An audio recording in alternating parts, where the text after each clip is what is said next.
Hi guys, welcome to my channel Gizmo File. मेरा नाम है स्वराज और इस वीडियो में मैं बात करूंगा OnePlus 8 Pro के जो भी डिस्प्ले इश्यूज है उसके बारे में, और ये सॉल्वेबल है कि नहीं, और कौन सा चीज़ हार्डवेयर इशू है और कौन सा चीज़ सॉफ्टवेयर से फिक्स किया जा सकता है। इसी के बारे में आज हम बात करेंगे। तो पहले ही बोल देता हूँ कि ये वीडियो मैं बहुत ही पहले बनाना चाहता था, लेकिन मैं बना नहीं पाया क्योंकि मैं नया जॉब पे ज्वाइन किया हूँ, तो उसके थोड़ा प्रेशर था, इसीलिए नया वीडियो लाना थोड़ा सा मुश्किल हो गया था मेरे लिए। लेकिन अभी से मैं ट्राई करूंगा कि रेगुलर वीडियो बनाऊं। तो ये है OnePlus 8 Pro और ये जब से मार्केट में आया है तो इसके बहुत सारे इश्यूज सामने आए हैं। वो हीटिंग इशू या फिर वाइब्रेशन का इशू या फिर स्पीकर का इशू, कैमरा इशू। लेकिन जो इशू सबसे बढ़िया सबको हरा देता है वो है इसका डिस्प्ले इशू। डिस्प्ले में बहुत सारे प्रॉब्लम है। बहुत सारे लोगों ने मुझे कमेंट पे लिखा था कि उसका ये इशू है और दूसरे का वो इशू है। तो आज सभी इशू के बारे में बात करेंगे और देखेंगे कि कौन सा इशू सॉल्वेबल है सॉफ्टवेयर अपडेट से और कौन सा नहीं सॉल्व कर सकते हैं सॉफ्टवेयर अपडेट से। मैं कुछ दिनों से स्टडी कर रहा था इसका जो डिस्प्ले है इसके बारे में, लेकिन मैंने जो देखा है कुछ चीज़ है हम लोग फ्यूचर में सॉफ्टवेयर अपडेट से देख भी सकते हैं कि ये ठीक हो गया है, और कुछ इशू है जो ठीक नहीं हो सकता है। अब वो एक हार्डवेयर इशू है। तो चलिए एक एक करके देख लेते हैं कि कौन सा ठीक कर सकते हैं। ये वीडियो थोड़ा सा टेक्निकल होगा और ये वीडियो कितना लंबा होगा मुझे पता नहीं है, लेकिन मैं बोल जाऊंगा जो भी मैंने स्टडी किया है। तो चलिए शुरू करते हैं कि ये जो पहला प्रॉब्लम है वो है इसका जो लॉक स्क्रीन है। हम लोग कभी कभी देखते हैं कि लोअर ब्राइटनेस में ये फ्लिकर करता है, तो ये सॉल्व कर सकते हैं कि नहीं। तो पहले आप लोगों को पता होना चाहिए कि एमोलेड पैनल पे ये ब्राइटनेस कम कैसे होता है। यूजुअली मार्केट पे दो टाइप का पैनल अवेलेबल है, जो कि एक है IPS LCD पैनल और दूसरा है एमोलेड पैनल। तो IPS पैनल जो है उसके पीछे एक बैकलाइट रहता है। LCD का फुल फॉर्म है लिक्विड क्रिस्टल डिस्प्ले। तो पीछे एक बैकलाइट होता है और उसके सामने एक लिक्विड क्रिस्टल का लेयर होता है। तो वो जो लिक्विड क्रिस्टल का लेयर होता है उसमें पिक्सल रहता है, और पिक्सल में red, green and blue colour रहता है। तो आपको जो भी कलर चाहिए तो उससे प्रोड्यूस होता है वो कलर। लेकिन जो ब्राइटनेस होता है वो क्रिएट होता है वो पीछे जो एक LED पैनल रहता है उसके वजह से। तो हम लोग जब LCD पैनल में ब्राइटनेस कम करना होता है तो उसमें क्या होता है कि जो LEDs होता है उसको अंडर वोल्ट किया जाता है। जो वोल्टेज उसको दिया जाता है उससे थोड़ा सा अगर कम वोल्टेज दिया जाए तो वो कम ब्राइटनेस प्रोड्यूस करता है। तो उससे क्या होता है कि जो LCD का जो पैनल है LCD का जो लेयर है उसके पीछे जो एक ब्राइटनेस का लेयर था, तो उसका ब्राइटनेस अगर कम हो गया तो ये जो पैनल है इसका भी ब्राइटनेस कम हो जाएगा। तो ऐसा होता है LCD का ब्राइटनेस कम। लेकिन एमोलेड में ऐसा नहीं होता है। एमोलेड में क्या होता है, ये जो हम 120 हर्ट्ज का डिस्प्ले यूज़ कर रहे हैं, इसका मतलब क्या है कि ये स्क्रीन में जो कंटेंट है ये 120 टाइम्स पर सेकेंड पे रिफ्रेश हो रहा है। ये अगर यहाँ पे अभी ब्लैक है और मैं अगर इसको ऊपर करूँ तो ये जो ऊपर जा रहा है, तो ये 1 सेकेंड के अंदर 120 टाइम्स रिफ्रेश हो रहा है कि ये कहाँ से कहाँ जा रहा है या फिर मूव कर रहा है। तो इससे ये कंट्रोल होता है। लेकिन अब एमोलेड पे ये जो नॉर्मल एमोलेड पे कोई बैकलाइट नहीं होता है। एमोलेड में जो इंडिविजुअल पिक्सल होता है वो ही लाइट प्रोड्यूस करता है। तो इसको आप कैसे कंट्रोल करोगे इसका ब्राइटनेस? तो इसका ब्राइटनेस कंट्रोल होता है PWM से, जो कि है पल्स विड्थ मॉड्यूलेशन। तो उसमें क्या होता है कि इसका जो एक पर्टिकुलर LEDs है, पर्टिकुलर जो पिक्सल्स है, तो उसके अंदर एक आसान भाषा में बोलूँ तो आप ले लो, एक रेड कलर का LED है और एक ग्रीन कलर का LED है और एक ब्लू कलर का LED है। उन तीनों को अगर आप एक साथ रख के थोड़ा सा दूर से देखोगे फुल ब्राइटनेस पे, तो आप देखोगे कि एक वाइट कलर जनरेट हो रहा है। ऐसे ही पिक्सल काम करता है। तो आप ले लो कि एक जो एमोलेड पैनल होता है तो इसमें एक पिक्सल के अंदर 3 कलर होता है, रेड, ग्रीन, ब्लू। तो आप समझ लो कि उसके अंदर 3 LEDs हैं। तो हम क्या कर सकते हैं कि वो जो LEDs है उसको एक बार बंद और एक बार चालू, एक बार बंद और एक बार चालू, ऐसे कर सकते हैं। तो उससे क्या होगा, आपका जो माइंड है एक सर्टेन टाइम के बाद आपको ये महसूस होगा कि ये एक कॉन्टिन्यूअस फ्लो ऑफ लाइट है। ये आपको नहीं पता चलेगा कि ये बंद हो रहा है और चालू हो रहा है, बंद हो रहा है चालू हो रहा है। ये ऐसा नहीं होता है। ये अगर आप स्लो मोशन कैमरा पे देखोगे तो आपको पता चलेगा कि ये थोड़ा सा फ्लिकर कर रहा है। ये क्यों होता है? क्योंकि हम देखते हैं 24 FPS में, हमारा आंखें जो देखता है एक स्क्रीन को, वो 24 FPS के ऊपर अगर जाते हैं तो हम लोग उसको डिफरेंशिएट नहीं कर पाता है। इसीलिए जो मूवी शूट होता है वो 24 FPS में होता है। तो इसमें क्या होता है, ये अगर स्क्रीन को मतलब एक पिक्सल को अगर आप बंद ऑन मतलब ऑन ऑफ करते हो तो उसमें क्या होता है, ये आपको माइंड ऐसा समझता है कि ये कंटिन्यूअस चालू है लेकिन इसका ब्राइटनेस थोड़ा सा कम हो गया है। आपका माइंड ऐसे ही ट्रेन हो जाता है। तो एमोलेड पैनल में जब फिर से आप ब्राइटनेस को बढ़ाओगे तो तब क्या होगा, आपका जो एलईडी का मतलब ऑन ऑफ होता है तो उसमें ऑन ज़्यादा रहता है और ऑफ कम रहता है, और जब लोअर ब्राइटनेस में होता है तब ऑफ ज़्यादा रहता है और ऑन कम होता है। तो ऐसे ही इसका ब्राइटनेस कंट्रोल होता है। तो इसके साथ जब इसका एक 120 हर्ट्ज का डिस्प्ले दिया हुआ है तो ये जब कोलाइड करता है मतलब आपका स्क्रीन भी रिफ्रेश हो रहा है, मतलब कंटेंट जो है वो भी रिफ्रेश हो रहा है 120 हर्ट्ज मतलब 120 बार रिफ्रेश हो रहा है एक ही सेकंड में, और उसके पीछे आप जब लोअर ब्राइटनेस पे जा रहे हो तब आपका जो पिक्सल है वो बंद और ऑन हो रहा है एक ही टाइम से, मतलब एक ही टाइम पे ये दोनों काम एक साथ हो रहा है। तो इसके लिए मुझे लगता है कि ये फ्लिकर इशू आ रहा है, और ये मुझे लगता है कि ये अगर वन प्लस सॉल्व करना चाहते हैं तो कर सकते हैं, क्योंकि लॉक स्क्रीन में आप स्क्रॉल वगैरह उतना ज़्यादा कुछ नहीं करते हो। तो इसको अगर लॉक स्क्रीन में जब रहता है, अगर वन प्लस ऐसा कुछ ट्विक करता है कि लॉक स्क्रीन में ये सर्टेन मतलब एक एग्जांपल के दौर पे ले लो कि ये 50 FPS पे चलेगा और उसमें ये फ्लिकरिंग नहीं आएगा, तो मतलब ये प्रॉब्लम सॉल्व कर सकते हैं, क्योंकि इसमें ज़्यादा कंटेंट नहीं रहता है और आप मतलब 120 हर्ट्ज में समझ भी नहीं आएगा। ये लॉक स्क्रीन का जो मतलब कंटेंट है इसमें समझ आएगा जब आप स्क्रॉल करोगे, लेकिन हम लोग उतना तो नहीं करते हैं। तो इसको अगर मतलब वो लोग थोड़ा सा भी ट्विक करें तो ये प्रॉब्लम सॉल्व किया जा सकता है, मुझे ऐसा लगता है। और एक चीज़ है इसके अंदर मैं बोलना चाहूँगा कि आप लोग शायद देखोगे कि आप सेटिंग्स पे जाके इसको जो भी मतलब डिस्प्ले को जो भी सेटिंग्स पे रखोगे, वो एमोलेड के मतलब DCI P3 कलर गैमेट या फिर स्टैंडर्ड या फिर विविड जिसमें भी रखोगे, ये जब आप लॉक स्क्रीन पे जाओगे तो ये मतलब इसका एक डिफ़ॉल्ट कलर स्टेट है जिसमें चला जाएगा, वो फॉलो नहीं करेगा। आप जब इसको अनलॉक करोगे उसके बाद ही ये वो आपका जो सेटिंग्स है उसमें जाएगा। ऐसा हो रहा है, मतलब ये सभी एमोलेड फ़ोन पे होता है जिसके अंदर ये in under screen fingerprint display रहता है। तो ये क्यों होता है, ये जो फिंगरप्रिंट स्कैनर है तो ये मतलब ऑप्टिकल फिंगरप्रिंट स्कैनर है। सैमसंग में ऐसा नहीं होता है क्योंकि Samsung ultrasonic fingerprint scanner use करता है। तो ऑप्टिकल फिंगरप्रिंट सेंसर में क्या होता है कि ये जो मतलब पार्ट है इसके नीचे एक कैमरा ही आप बोल लो कि इसके नीचे कैमरा है। तो ये आप जब फिंगर टच करोगे तो ये आपका फिंगर जो है उसको रीड करता है। तो ये क्योंकि एक छोटा सा सेंसर है और ये डिस्प्ले के ऊपर से आपका फिंगर रीड कर रहा है तो इसको एक लाइट चाहिए होता है। तो ये जब आप टच करते हो तो ये वाइट कलर का एक लाइट देके आपका जो हाथ है उसको इल्यूमिनेट करता है।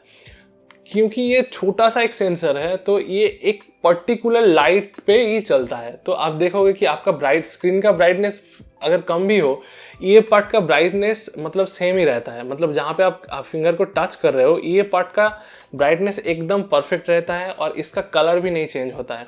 और इसका जो मैंने जो पहले ही बोला था कि आप सेटिंग्स पे जो रख रहे हो कलर का स्टेट मतलब उसका स्क्रीन का, वो लॉक स्क्रीन में चेंज हो जा रहा है। उसका कारण यही है कि अगर आपका सेटिंग्स ये मतलब लॉक स्क्रीन में भी अप्लाई हो जाए तो ये हम जब फिंगर को टच करेंगे तो ये जो नीचे वाला कैमरा है वो फिंगर को ठीक से रीड नहीं कर पाएगा, क्योंकि वो पर्टिकुलरली एक ही कलर सेटिंग्स पे एक ही लाइट पे वो काम करता है। तो इसीलिए लॉक स्क्रीन का ये इशू तो नहीं जाएगा, क्योंकि इसको मतलब अगर आपको फिंगरप्रिंट स्कैनर चाहिए तो ये इशू ना जा नहीं सकता है, इसको रहना ही पड़ेगा। मैं और भी और भी दूसरे फ़ोन के साथ भी ट्राई करके देखा हूँ। मैंने Redmi K20 Pro उसमें भी देखा है कि जो मतलब जब आप फिंगरप्रिंट को टच करोगे तो स्क्रीन का जो कलर मतलब वार्मथ या फिर जो कलर टेम्परेचर वो चेंज हो जाता है, क्योंकि वो पर्टिकुलरली वही सेटिंग्स पे वो फिंगरप्रिंट स्कैनर काम करेगा, उसके बिना वो काम नहीं कर सकता है। तो इसीलिए ये प्रॉब्लम है और ये फिक्स नहीं होगा, ये हो नहीं सकता है, क्योंकि ये अगर होगा तो फिंगरप्रिंट स्कैनर काम ही नहीं करेगा। तो इसका जो सेकेंड इशू है जो कि है इसका मतलब ब्लैक बार इशू, तो मैंने बहुत जगह पे ढूंढा है इसका सॉल्यूशन या फिर कोई सॉल्यूशन है कि नहीं। तो मुझे जो लगा है, और मैंने XDA फोरम में भी देखा है, मैंने बहुत सारे फोरम्स में मतलब पोस्ट चेक करके देखा है कि ये डिस्प्ले में जो ब्लैक बार का जो इशू है ये अगर आपके फ़ोन में है तो ये सॉफ्टवेयर अपडेट से ठीक नहीं होगा, क्योंकि ये जो है ये इशू है इसका, ये जो डिस्प्ले का एक एमिटर है, मतलब हर एमोलेड डिस्प्ले में कुछ एमिटर रहता है जो मतलब एक डिस्प्ले के लिए एक खास पार्ट है। तो जो एमिटर है कुछ कुछ डिस्प्ले में ऐसा आया है कि मतलब कुछ कुछ नहीं, मेजोरिटी ऑफ द डिस्प्ले में फॉल्ट ही आया है।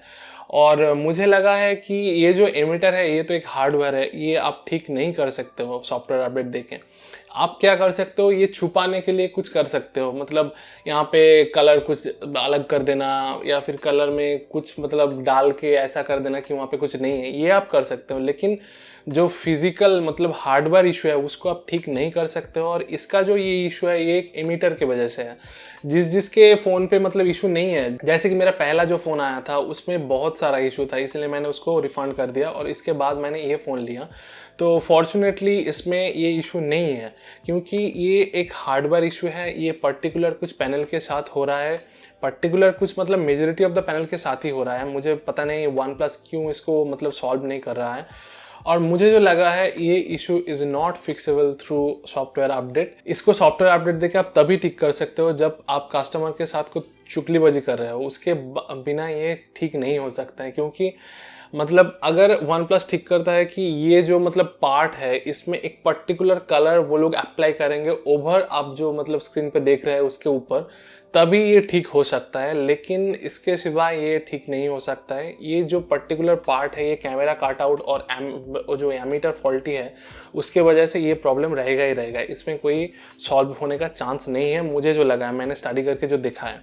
और उसके बाद आते हैं ये जो ग्रीन टिंट इशू या फिर जो रेड टिंट इशू है, मुझे लगता है ये फिक्सेबल है। क्योंकि मैंने XDA फोरम पे भी कुछ जगह में पढ़ा था कि ये सॉफ्टवेयर अपडेट देके आप फिक्स कर सकते हो। क्योंकि जहाँ पे ग्रीन हो रहा है उसका मतलब क्या है कि आपका सॉफ्टवेयर ऐसा कुछ वोल्टेज या फिर करंट उस पर्टिकुलर पिक्सल को दे रहा है जिससे उसका जो ग्रीन पार्ट है, मतलब रेड ग्रीन और ब्लू का जो मतलब एक पिक्सल होता है, तो उसका जो ग्रीन वाला LED है तो उसमें कुछ ज़्यादा ही पावर पहुंच जा रहा है, तो उसके वजह से ये रेड टिंट या फिर ग्रीन टिंट आ रहा है। तो मुझे जो लगा है कि ये सॉफ्टवेयर अपडेट देके वन प्लस ठीक कर सकता है। और ये जो मतलब आप लोगों को शायद पता होगा, मैंने मेरा जो अनबॉक्सिंग वीडियो था उसमें बोला था कि ये वर्ल्ड का फर्स्ट 10 बिट डिस्प्ले है मतलब एक फ़ोन में। तो 10 बिट क्या होता है मैं आप लोगों के मतलब नॉलेज के लिए बोल दे रहा हूँ। यूजुअली हमारा जो फ़ोन या फिर जो भी डिस्प्ले होता है यूजुअली मतलब कम बजट में या फिर पहले जो आता था वो 8 बिट का होता था। मतलब एक अगर कलर आप पकड़ लो, मतलब अगर आप ब्लू ले लो तो ब्लू का 8 शेड होगा, मतलब डीप ब्लू, उसके बाद थोड़ा सा लाइट, उसके बाद थोड़ा सा लाइट ब्लू, ऐसा करके 8 शेड होता था। लेकिन ये क्या है, ये एक 10 बिट का डिस्प्ले है। इसका मतलब क्या है, इसमें ब्लू का या फिर रेड का या फिर ग्रीन का 10 शेड्स होगा। मतलब जो एकदम डीप ब्लू होगा उससे मतलब एकदम लाइट ब्लू में जाने के लिए आपका 10 शेड्स होगा। तो उससे क्या होता है कि आपका मतलब पर कलर के मतलब रेड कलर का जो LED है उसमें 2 शेड एक्स्ट्रा मिल रहा है, ग्रीन में 2 शेड एक्स्ट्रा मिल रहा है और ब्लू में 2 शेड एक्स्ट्रा मिल रहा है। तो उससे क्या होता है, एक मतलब बहुत एक्यूरेट कलर आपको मिलना चाहिए इससे, और जो कि मिलता भी है। लेकिन मुझे जो लगा है एंड्रॉयड अभी तक के लिए 10 बिट का जो डिस्प्ले है उसके लिए मतलब कैलिब्रेटेड नहीं है। पूरा का पूरा एंड्रॉयड जो इकोसिस्टम है ये 10 बिट डिस्प्ले के लिए वेल सूटेड नहीं है। अगर आप पकड़ लो कि ये मेरा जो कलर है ये टी शर्ट का, तो ये इसमें कुछ कलर है जिसके लिए आपका रेड का एक पर्टिकुलर शेड चाहिए जो 8 बिट डिस्प्ले में नहीं है, लेकिन इसमें वो अवेलेबल है। तो इसमें क्या होगा, आपको एक्यूरेट कलर मिलेगा। लेकिन अभी तक के लिए मैंने जो देखा है कि Android is not well calibrated for 10 bit display, क्योंकि ये पहला फ़ोन है और इसमें वो कलर सपोर्टेड है। लेकिन एंड्रॉयड क्या देख रहा है कि इसके अंदर सपोर्टेड नहीं है, तो इसलिए एंड्रॉयड क्या कर रहा है, एंड्रॉयड मतलब उसमें जो प्रोग्राम किया गया हुआ है कि ये कलर के लिए आप ये दिखाओ तो वही दिखा रहा है। लेकिन क्योंकि इसमें ज़्यादा बीट है, ज़्यादा शेड सपोर्ट करता है, तो ये केपेबल है वो शेड दिखाने के लिए, लेकिन एंड्रॉयड नहीं दिखा पा रहा है। तो इसके लिए कलर का थोड़ा इशू आ रहा है। ये जो ग्रीन टिंट या फिर रेड टिंट मुझे लगा है थोड़ा सा इसके वजह से भी है। ये फ्यूचर में 100% सॉल्व हो जाएगा, क्योंकि अभी एंड्रॉयड में 10 बिट का डिस्प्ले नहीं है ये छोड़ के। लेकिन जब मतलब फ्यूचर में 10 बिट का डिस्प्ले आएगा तो Android will be calibrated for the 10 bit display, तब ये प्रॉब्लम नहीं आएगा। तब आप एक मतलब एक शानदार डिस्प्ले देख पाओगे इसमें, मतलब कलर्स के बारे में बोल रहा हूँ। लेकिन ये जो मतलब ऊपर का कैमरा का इशू है ये मुझे पता नहीं है। मुझे जो मतलब कैमरा के जो बार का जो इशू है ये मुझे पता नहीं है। ये मुझे लगता है जिसके पास ठीक आया है तो आया है, जिसके पास ठीक नहीं आया है वो कुछ नहीं कर सकता इसके बारे में। वन प्लस अगर कुछ आउट ऑफ द वर्ल्ड कर दे तो शायद हो भी जाए ठीक, लेकिन मुझे जो लगता है नहीं आएगा। तो उसके बाद मैंने इसमें बहुत सारे प्रॉब्लम भी देखा है, मतलब ये छोड़ के, जो कि है मतलब मैंने देखा है कि एमोलेड फ़ोन में इन जनरल जो डिस्प्ले होता है, अगर आप कोई हेवी इंटेंसिव टास्क करते हो तो ये थोड़ा सा हीट होता है, मतलब डिस्प्ले पार्ट। लेकिन इसमें मैंने जो देखा है ये बहुत ज़्यादा हीट होता है, मतलब आप कान में नहीं रख पाओगे, ये इतना हीट होता है। मतलब अगर आप पबजी खेलते खेलते आपका कोई फ़ोन आ गया तो आप कान में नहीं ले पाओगे इसको, ये इतना हीट होता है। इसका बैक से फ्रंट ज़्यादा हीट होता है। तो ये था इसका प्रॉब्लम। ये शायद ठीक भी हो सकता है, नहीं भी ठीक हो सकता है। लेकिन मेरा एक क्वेश्चन है वन प्लस से, या फिर मतलब जो लोग बोल रहे हैं कि हाँ ये ठीक हो जाएगा, ठीक हो जाएगा, मतलब जो भी प्रॉब्लम्स है, मेरा एक क्वेश्चन है, ये अगर ठीक हो सकता था, मतलब इस पर जो भी प्रॉब्लम है, तो ये फ़ोन मार्केट में 6 से 7 महीना हो गया आ गया है। तो वन प्लस को तब से पता चल गया है कि इसमें प्रॉब्लम है। तो अगर 6 से 7 महीने में ये प्रॉब्लम सॉल्व नहीं कर पाए वन प्लस ने, तो ये फ्यूचर में क्या करेगा? मेरा यही क्वेश्चन है। वो लोग नया नया फ़ोन लेके आ रहा है, बहुत अच्छा है, लेकिन ये जो फ्लैगशिप फ़ोन है इसको भी ठीक करना आपका एक रिस्पॉन्सिबिलिटी बनता है ना, क्योंकि ये जो फ़ोन है ये वन प्लस का top of the line phone है। अगर इसका ही रेपुटेशन ख़राब हो गया तो ब्रांड का क्या रेपुटेशन रहेगा? इसमें अगर ठीक हो सकता था तो मुझे लगता है कि वन प्लस अभी तक सॉफ्टवेयर अपडेट देके इसको ठीक कर देता। लेकिन क्योंकि वन प्लस इसको ठीक नहीं कर रहा है, इसके बारे में कुछ बात भी नहीं कर रहा है, वही मुझे मतलब एक चुभ रहा है कि ये फ्यूचर में ठीक होगा कि नहीं। क्योंकि कुछ भी इशू, मतलब डिस्प्ले रिलेटेड कुछ भी इशू अभी तक के लिए ठीक नहीं किया गया है। जो था, जैसे आया है आपके पास फ़ोन वैसा ही रहा है। मतलब बहुत सारे लोगों ने मुझे वो यूट्यूब पे गाली दे रहा था कि मैं वन प्लस के बारे में ख़राब बोल रहा हूँ। अरे भाई, मैंने भी इसका प्राइस पे किया है, मैं क्यों ख़राब बोलूँ? और बहुत लोग बोल रहे हैं कि मैं इस फ़ोन में नहीं दिखा रहा हूँ, मेरा प्रॉब्लम है, मैं नहीं दिखा रहा हूँ। देखो भाई, मुझे कोई पैसा नहीं मिला है वन प्लस से, मैं इतना बड़ा यूट्यूबर नहीं हूँ। मुझे जो लगा है मैंने बोल दिया। अगर मुझे नहीं बोलना था तो मैं पहला वीडियो में क्यों बताता कि इसमें प्रॉब्लम है? मेरा कोई फ़ायदा नहीं है इसमें प्रॉब्लम नहीं है बोल के। मेरा अभी के लिए जो यूनिट आया है, थैंक गॉड, मेरा इसमें कोई भी इशू नहीं है। मैंने इशू जो देखा है, जो फ्लिकर के बारे में मैंने बोला था, ये इशू है, ये मैं डिनाई नहीं करूँगा। ये जो लॉक स्क्रीन पे लो ब्राइटनेस से फ्लिकर होता है कभी कभी, ये इशू है। लेकिन मेरा जो ब्लैक बार या फिर ग्रीन टिंट का इशू वो नहीं है। तो मैं क्या करूँ भाई, फोटोशॉप में कर दूँ क्या?